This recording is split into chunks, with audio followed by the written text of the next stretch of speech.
I was wondering when you'd come in here. So how is the lovely Amanda these days? She's excellent. She's better without you in her life. Must be exhausting holding on to a grudge this long. So what can I do for you, Dr. Light? Well, you can make a speedy recovery so I can check you the hell out of this hospital. I'm sure you would, if you had the authority. That's right. You haven't been getting your emails. See, Angie's on pregnancy bed rest, and I have been appointed chief of staff, so actually I do have the authority. And as far as I'm concerned, you look fantastic. I think you look well enough to go to prison. So, what do you want for a wedding present? I already have my wedding gift. I just gotta wait to unwrap it, that's all. I mean, besides that. David in an orange jumpsuit would be pretty nice. And while we're exchanging our vows, he'll be breaking rocks. Do they still break rocks in prison? I don't know. It's nice to dream. So my turn now. What do you want? You know what I'd really, really like? The perfect Valentine's Day wedding. No interruptions, no dramas, just you and me saying I do. I can arrange that.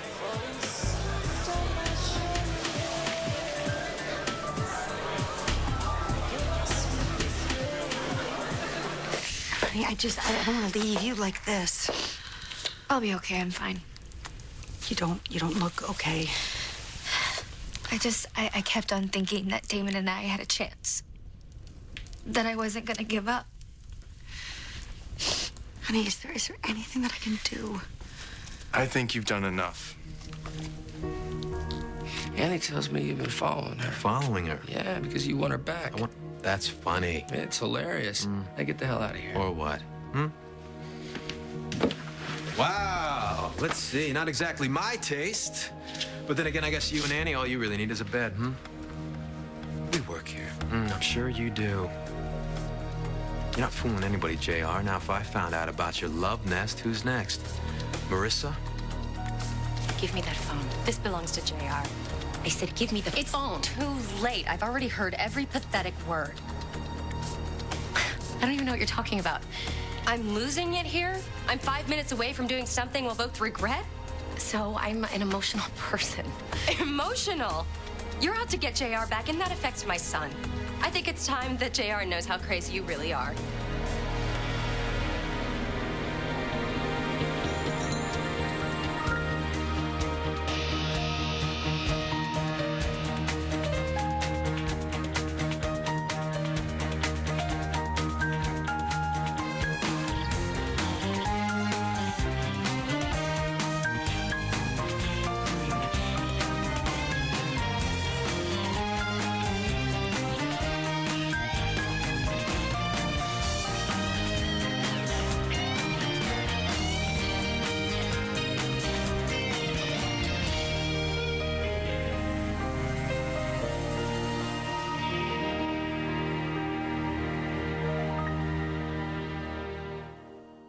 You know, prison must have really dulled your instincts because all you see here is me giving your ex-wife a place to stay in town.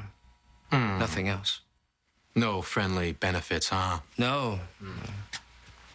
Hey, don't you have someplace you need to be? Yeah, that's right. Emptying bedpans at the hospital. That's your new job, isn't it? Well, at least it's honest work. It's a good thing that Greenlee threw you a bone, otherwise you'd be rotting in that cell. See, I learned from my mistakes, JR. You just keep making the same one over and over and over. Have you checked the score lately?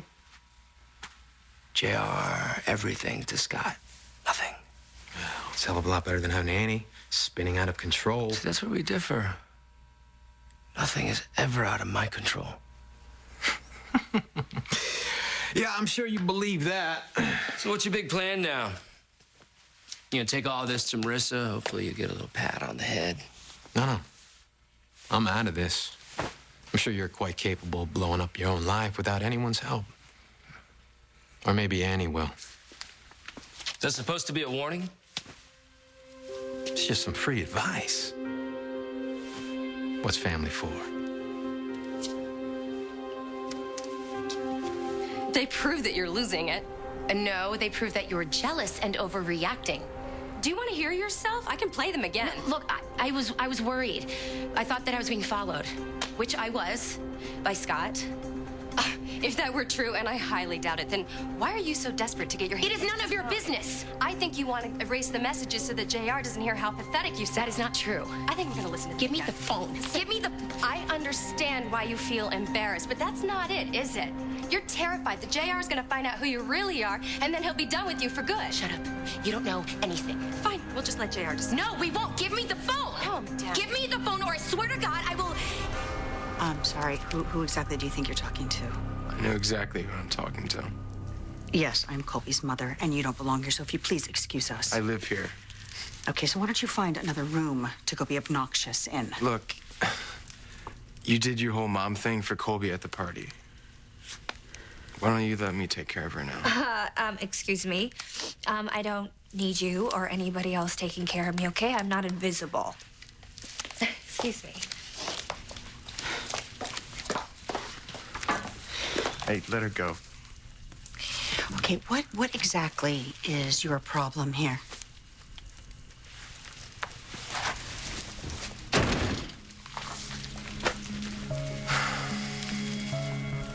I know about you and Damon. I'm sorry, I don't know what you're talking about. I heard you two talking tonight. You're the one he slept with.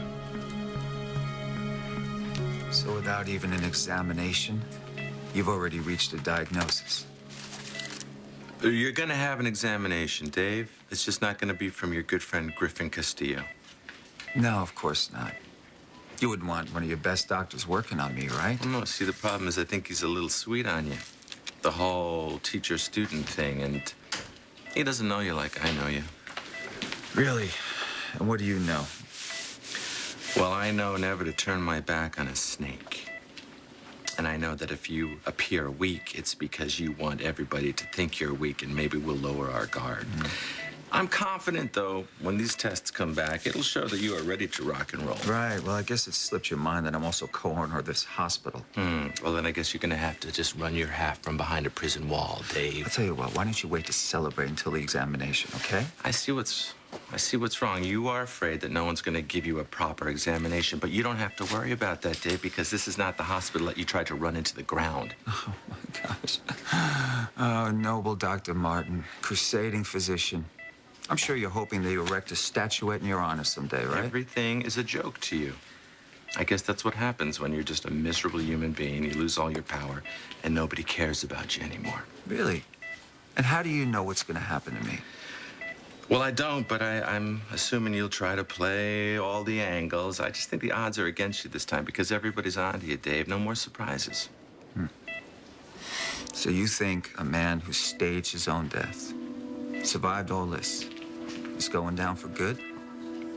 It's not in my DNA. But I guess for you, hope springs eternal, right?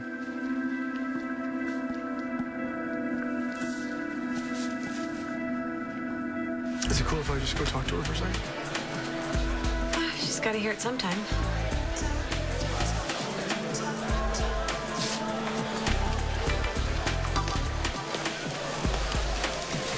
Hey. Everything okay? Yeah, it is. I just wanted you to hear this from me and not from somebody else once the word gets out. Greenlee and I are getting married in a couple weeks. Oh. Valentine's Day, huh? Yeah, I just thought you should know. Thank you. You really didn't have to tell me that. Yeah, I did. I mean, I owe you that much, No. Madison. You don't. I really don't want you to feel like you do. Well, somebody looks like she could use something a little stronger. I'd offer to buy you one, but my boss doesn't pay me enough money. So, you know it was me. What do you want? I don't want anything. Of course you do. Otherwise you wouldn't have brought this up. How much is this going to cost me? You still don't get it, do you? You know what I get? I get that you are a slick little operator. And none of this would have happened if you would have stayed away from my daughter. Nice try, lady, but you can't hang this one on me. Okay, you know what?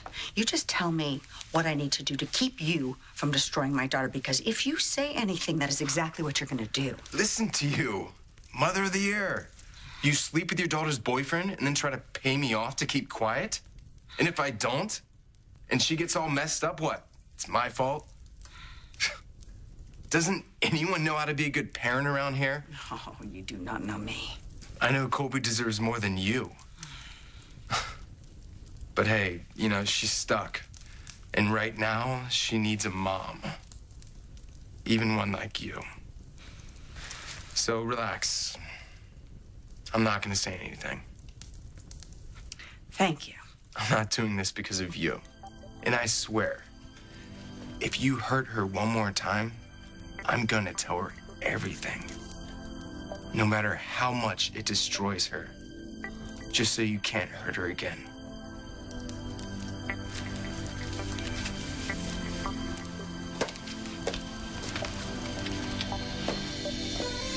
If you're worried about me freaking out because I'm alone on Valentine's Day, don't be. Because of Scott. What? No.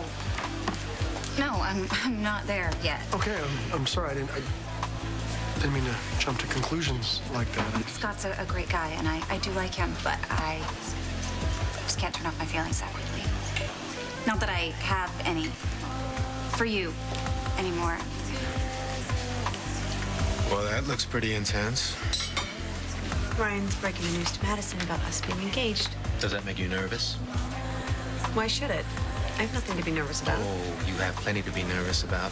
But then again, who am I to stand in the way of true love? You've gotten a new sense of humor since you've been to prison. If I didn't laugh, I'd weep. Madison needs a friend, not a professional cynic. I am Madison's friend, okay? But it is up to her if she wants to tell Ryan about their baby. Are you threatening me? No. That's what it sounded like. Or are you gonna go telling JR that too, filling his head with more of your paranoia? You're the one who's delusional. Why can't you just be honest? You are jealous. Jealous of what? Of our close working relationship. Believe what you want, Annie, but you are the last person in the world that I would ever be jealous of. I'm not jealous of you, Annie, because I have it all now, and you have nothing. I mean, look at me. JR and I aren't divorcing. We're renewing our vows. We love each other till death do us part. JR doesn't love you. I never said. He wants to be with me, Annie. We actually are together. JR would never leave me for you, ever.